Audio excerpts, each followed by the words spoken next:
मेरी दोस्ती किश्वर से इस वजह से थी कि हम एक ही महल्ले में रहते थे और इकट्ठे स्कूल जाया करते थे। वो एक गरीब घर की लड़की थी और हम खुशहाल थे, मगर बचपन तबकाती फर्क से बालातर होता है। वक्त गुजरता गया और हम स्कूल से कॉलेज में आ गए, लेकिन हमारी दोस्ती फिर भी कायम रही।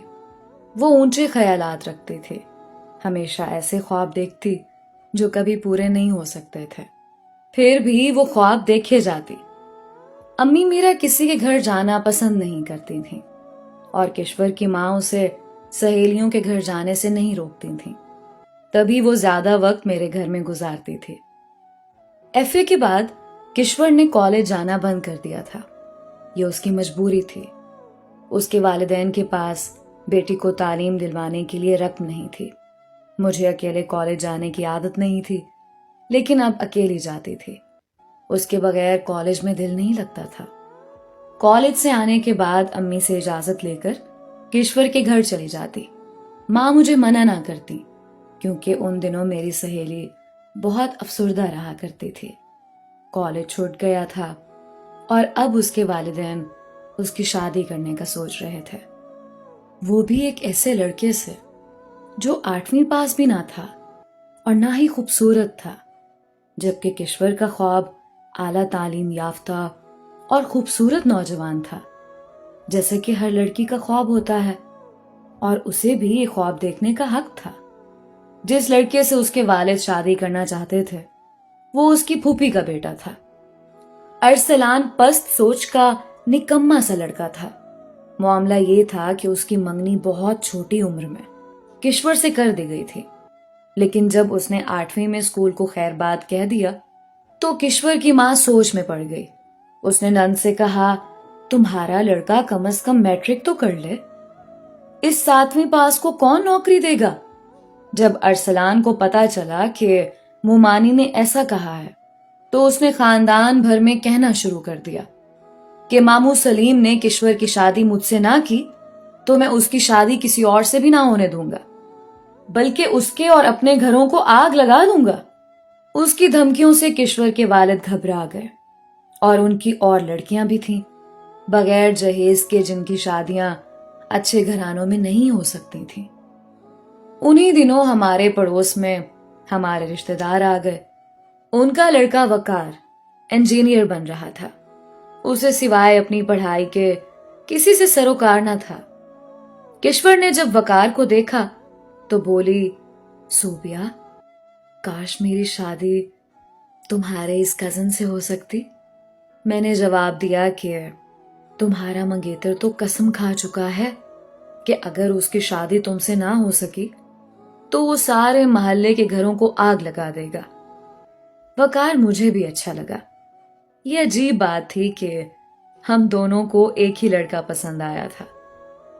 किश्वर को जो चीज पसंद आती वो मुझसे मांग लेती, लेकिन मैंने उसे कभी कुछ नहीं मांगा था। पड़ोस में खाला सलमा के आने से रौनक हो गई थी। उन्होंने हमारे घर और हमने उनके यहाँ आना जाना शुरू कर दिया। वो काफी बातूनी मगर प्यार करने वाली खातून थी। एक दिन मैं खाला सलमा के घर गई तो देखा वकार सहन में बैठा है। खाला नजर ना आई तो मैंने उसको सलाम किया और खाला के बारे में पूछा। वो बोला, किचन में है, बुलाऊं? लेकिन मैं वकार को देखकर ऐसी घबराई कि उसकी बात का जवाब दिए बिना उल्टे कदमों घर लौट आई। उसी शाम मैं किश्वर के घर गई, उसको बताया कि आज वकार साहब के दर्शन हो गए हैं। वो बोली, तुम अकेली क्यों गई? हम दोनों साथ जाती तो कुछ बात भी करते। अगले रोज वो आई और मेरे सर हो गई कि चलो खाला के घर चलते हैं। मजबूरन मुझे उसके साथ खाला के घर जाना पड़ा। वो हस्बे मामूल कुर्सी सहन में डाले पढ़ रहा था। मैं चुप रही। किश्वर ने उसे सलाम किया, उसने जवाब दिया। तभी खाला किचन से निकली और हमें आवाज दी। हम खाला सलमा की तरफ चली गईं। उसके बाद तो किश्वर को वकार के ख्वाब आने लगे। उन ख्वाबों का गोया तांता बंध गया। वो रोज ही कहती कि चलो तुम्हारी खाला के घर चलते हैं।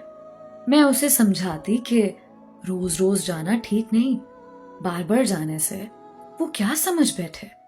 میرے بار بار منع کرنے پر وہ چپ ہو گئی اور میرے سامنے وقار کا ذکر کرنا بھی چھوڑ دیا، مگر اس کے دل میں میرے کزن کے لیے ایک طوفان چھپا ہوا تھا۔ انہی دنوں اس کے والدین نے اس کی شادی ارسلان سے کر دی، جو اس کو بالکل بھی پسند نہیں تھا۔ وہ والدین کے مجبور کرنے پر مارے باندھے راضی ہو گئی۔ جس روز دلہن بنی ودا ہو رہی تھی، بہت غمگین تھی۔ مجھے دکھ ہو رہا تھا کہ اس کی شادی اس کی مرضی کے بغیر ہو رہی تھی۔ اس کے چلے جانے کے بعد دن بہت بور گزرنے لگے۔ زبردستی میں نے پڑھائی میں دل لگا لیا۔ گریجویشن کے بعد ایسی اکتاہٹ ہوئی کہ چین نہ آتا۔ والد سے اجازت لی اور ایک اسکول میں پڑھانا شروع کر دیا۔ ایک روز اسکول سے گھر لوٹ رہی تھی کہ بارش نے آ لیا۔ لمحوں میں تمام بھیگ گئی۔ سنبھل کر چل رہی تھی کہ پانی سے بھرے راستے میں پھسل نہ پڑوں۔ تبھی وقار آتا نظر آیا۔ وہ اپنے کالج سے آ رہا تھا۔ میرے قریب آ کر سواری روک لی اور کہنے لگا، میں گھر جا رہا ہوں، میرے ساتھ ساتھ چلو ورنہ بھیگ جاؤ گی۔ میں نے انکار کر دیا کہ خود چلی جاؤں گی۔ کیسے جاؤ گی اتنی بارش میں؟ کوئی رکشہ کر لوں گی۔ اچھا، رکشے والا زیادہ معتبر ہے مجھ سے؟ ٹھیک ہے، میں تم کو رکشہ کیے دیتا ہوں۔ اس نے ذرا آگے جا کر ایک رکشے والے کو پکڑا اور میرے پاس لے آیا۔ میں رکشے میں بیٹھ گئی۔ اس نے اپنی کار میرے پیچھے رکھی۔ جب گھر پر اتری جلدی سے اندر چلی گئی، پلٹ کر نہیں دیکھا، کیونکہ رکشے والے کو کرایہ اس نے پہلے سے دے دیا تھا۔ گھر آتے ہی ایک بڑی پریشانی نے استقبال کیا۔ امی جان بستر پر پڑی تھیں۔ ان کی طبیعت خراب تھی۔ والد گھر پر نہ تھے۔ امی دمے کی کیفیت میں تھیں۔ میرے ہاتھ پاؤں پھول گئے۔ تبھی دوڑی خالہ سلمہ کی طرف۔ وہ میرے ساتھ آ گئیں۔ انہوں نے فوراً وقار کو بلایا اور امی کو کار میں ڈال کر ہسپتال لے گئے۔ وقار نے بھاگ دوڑ کی، بڑے ڈاکٹر صاحب کو لایا، کمرہ بھی مل گیا۔ امی کو آکسیجن لگا دی گئی، لیکن ان کی حالت سنبھلنے کی بجائے بگڑتی گئی۔ خدا کی مرضی میں کس کا دخل؟ ان کے بچنے کا کوئی امکان نظر نہیں آ رہا تھا۔ میں زور زور سے رونے لگی۔ خالہ جان اور وقار نے مجھ کو تسلی دی، مگر میرے دل کو چین کہاں۔ ابو مجھ کو تسلی دینے کی بجائے امی کی حالت دیکھ کر خود نڈھال تھے۔ وہ امی سے بہت پیار کرتے تھے۔ اماں کو آپریشن کے لیے تھیٹر لے گئے، مگر وہ جہان فانی سے ہی چلی گئی۔ میری بھی جان نکل گئی۔ ابو دل تھام کر بیٹھ گئے۔ اس شریک حیات کی موت کی خبر برداشت نہ کر سکے اور کرسی پر ہی اس جہان سے کوچ کر گئے۔ یہ سچ تھا۔